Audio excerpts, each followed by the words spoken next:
Hello, this is Broyar, and welcome back to another episode of our Let's Play for Civilization 7. I do just want to call out real quick that a couple things are happening here. Unfortunately, I did have to go on a bit of a break. Just life got in the way, and so there hasn't been a lot of uploads recently. Also, part of that's because this is just a hobby, right? And when it's just a hobby, it says the first thing that has to drop off my list when life comes up. The other thing you're going to notice is that if you can't notice, I'm just playing a video and talking over it because a recent Windows update unfortunately did mess up my recording settings and I did not notice. So I recorded 3 episodes of Civ 7 before I realized that none of the audio or my voice was being captured. So I'm going to be talking over this. I'm going at about 1.5x speed here as we're playing through this. We are playing as Ashoka, currently of Maria, but we're playing the last turn of the Antiquity Age here just to try to get ready for the Exploration Age, which is coming up real soon. As you can see, I was attacking a few soldiers. Technically, the wars will end as soon as the next age starts, which is a little bit weird. I'm not sure how I feel about that specifically, but also we're going to lose a lot of those units as well. We did carry over a few points into the next age. Unfortunately, we did not get the full amount of points that we could have gotten had we been able to finish the scientific legacy. We got very close on the scientific legacy. We were at 8 of 10, so we only need 2 more codices. We are in 3rd place on the scientific legacy, so we were trying to push for it, and we still ended up in 3rd over there. But we did actually end up in 1st place on Pax Imperatoria, interestingly enough. So overall, I think we're in the game. We're okay, but definitely some learning we've got to do as we continue in this Deity stuff here. There's some XP we gained for Ashoka himself and some other things. And now we get to pick our exploration culture. Now, we have 3 choices currently. The rest of them are locked.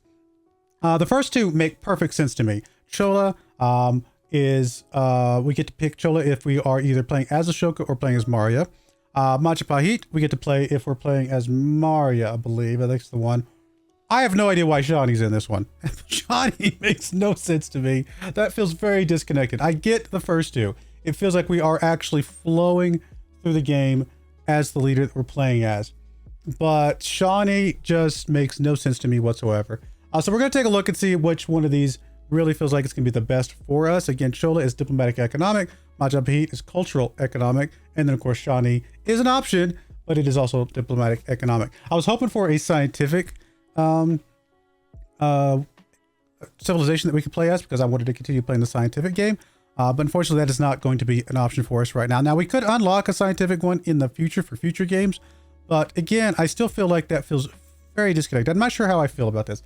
I like the idea of being able to pick from a couple different civilizations, but again, Shani, as you can see, we have no checkboxes for Shani. I have no idea why it's showing up in this list whatsoever. I'm sure somebody else can tell me why that is the case, but it feels very disconnected. We get to play Majapahit because we are playing as Maria. Makes perfect sense.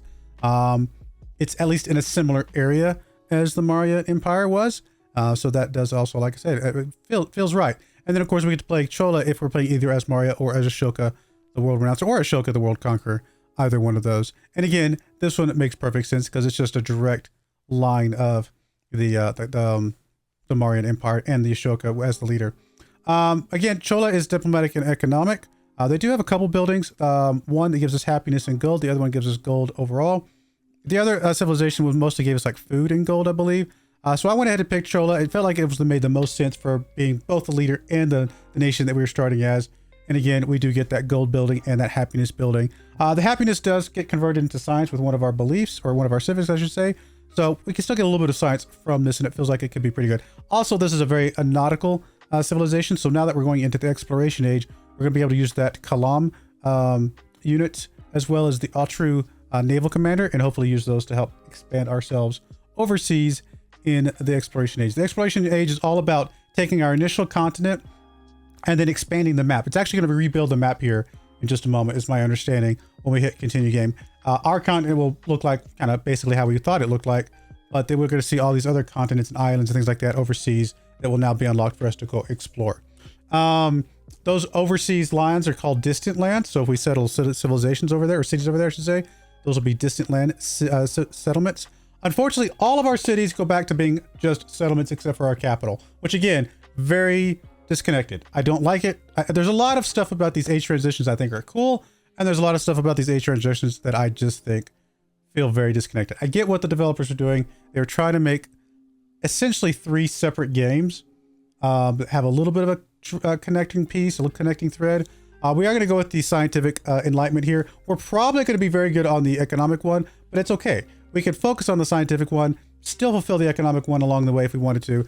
There's no restrictions there. We do have to research education in place for specialists. Apparently we have one already placed somewhere, most likely in our capital. We did lose all of our units, but all of our other units did become heavy archers, I guess, in every city. So there's a heavy archer in every single one of our cities. But that is definitely a little bit weird that we lose all of our units on the age transition as well. It's almost like you went from the antiquity age and then 100 years of life happened between the two ages, and this is just where you're picking back up after that. We do have an army there that's got 4 units in it. It does have a cavalry unit and 2 swordmen and also a heavy archer, so we will be able to at least use that. So we're not completely just shut down to just heavy archers, but they are still fairly weak units, just rank 1 units in this age. Again, none of our cities are currently cities.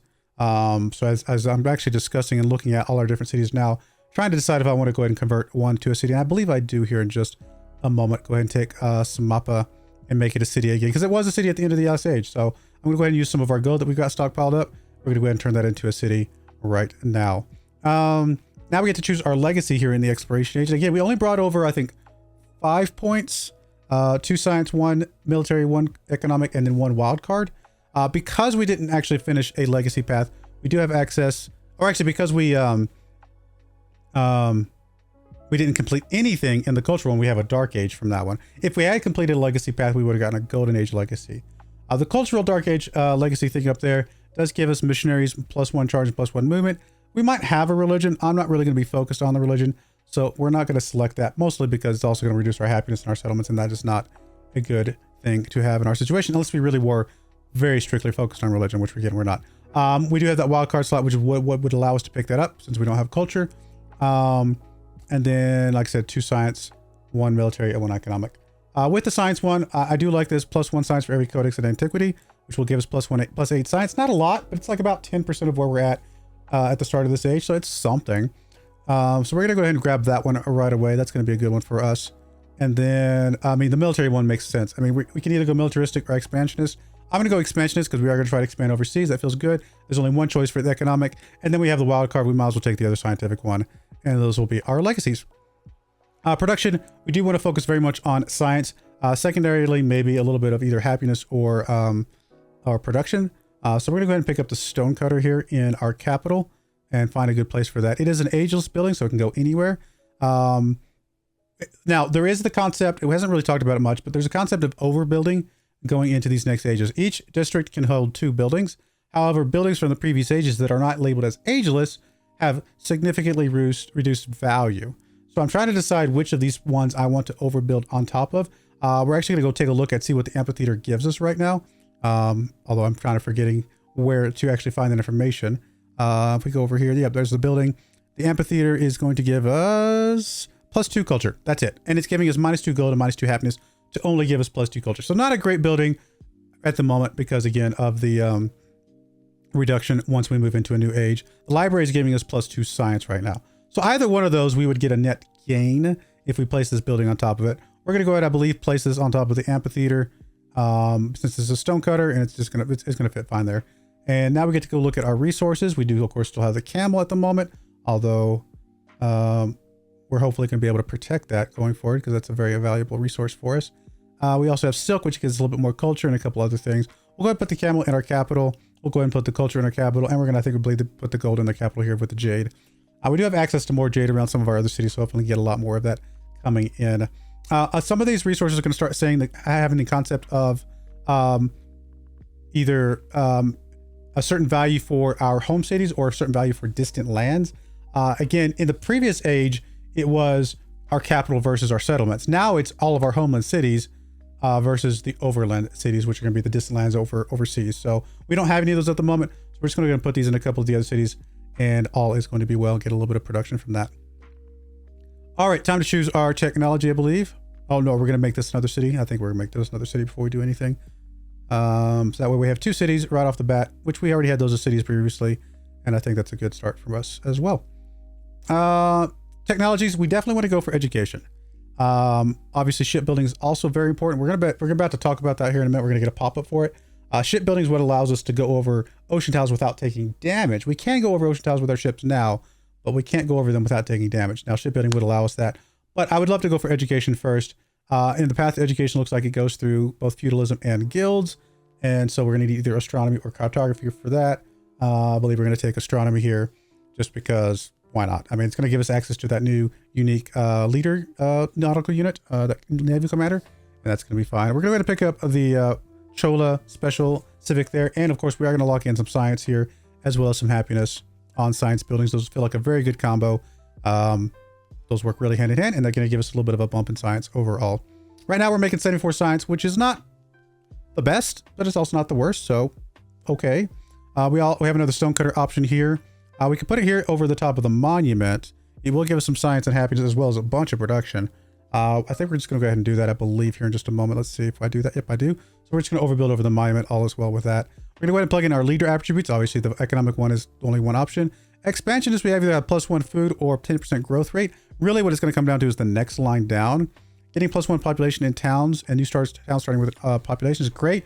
But we have a thing, we want to get some specialists.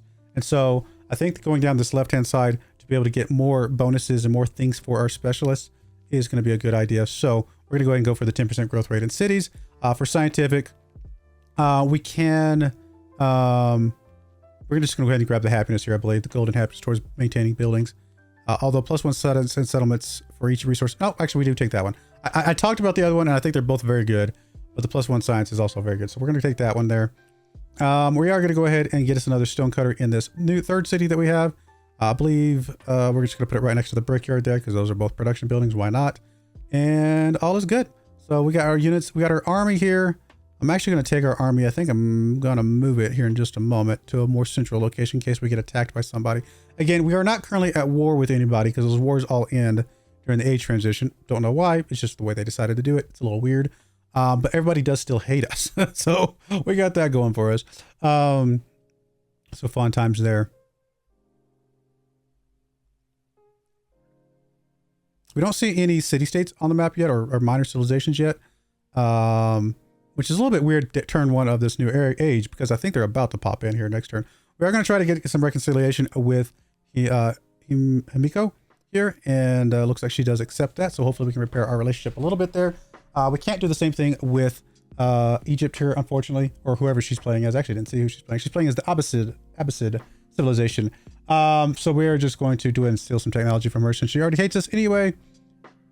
And I'm discussing either civilization or the civic or the technology. We'll just take the technology here from her, and we'll just take the civic stealing from Xerxes here in just a moment from the Mongolian Empire. Oh, interesting, you know.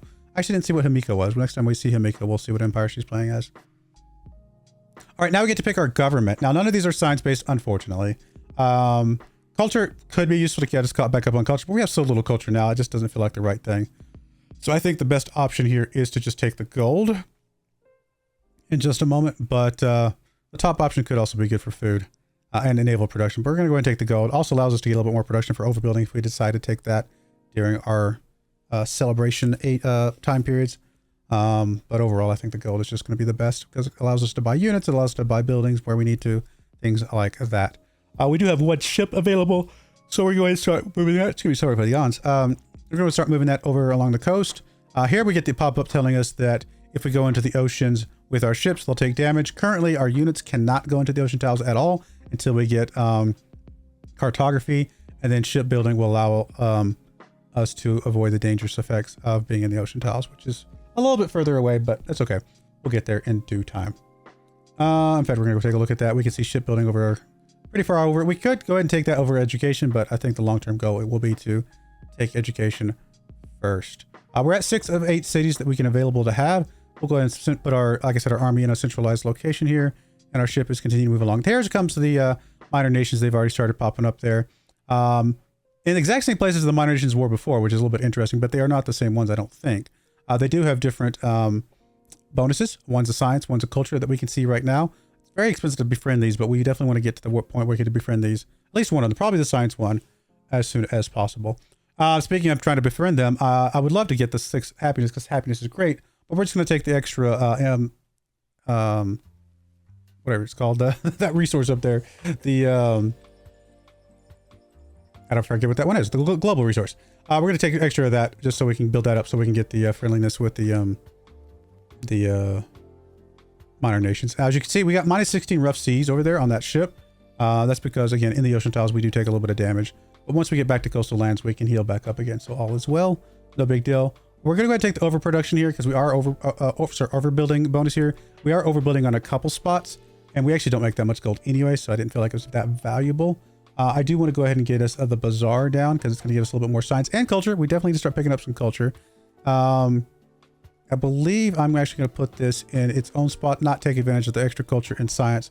We're just going to take the most gold and happiness from it and put it next to the market here, which is fine. We have another usage for that science tile up there, but I think this is a good spot for it as well. There's our ship. Again, now he's found some lands. We've actually got some dyes over there. Hoping that this is a bigger land mass, but not looking too good so far. Again, we have to be a little cautious of our enemies out there. We could get some extra support here by spending some of our influence. That's the word I was looking for earlier. But we're going to go ahead and just take the gold, preserve as much influence as we can, because again, I'd like to get at least one of those minor nations on our side. Another bazaar. We're going to stick this one also next to the market in that tile, and that's all going to be good. All right, unfortunately, this island is extremely small. I'm not sure that's going to be a good place for a city at all. Machiavelli wants an alliance. I actually didn't see who he's playing as. I mean, in some ways, it doesn't really matter. It's just Machiavelli. But yeah, we are going to continue. There's another island over here. It's got some jade on it, at least. Hoping for big islands so that we can go settle cities over there. We will find another continent. Some of these intermediate islands in the middle are also kind of nice.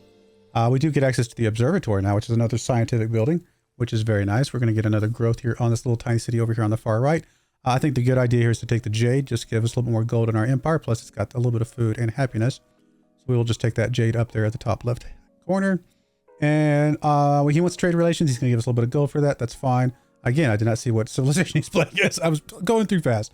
Apologies if I'm talking too fast, but I'm just trying to zip through this. I really don't want to have to pay through this thing at normal speed and talk through all this a second time. So bear with me. We'll get through these next 3 episodes, and then we'll be back to everything being okay again. There's an observatory, big chunk of science, 6 science and 5 happiness. We would love to get this put down somewhere. We could put it next to the altar. I think we're actually going to choose this spot over here that's completely open. Maybe we can double up another science building over there at some point. Oh, no, we did put it next to the altar. I talked about the other spot. Couldn't remember where I actually put it.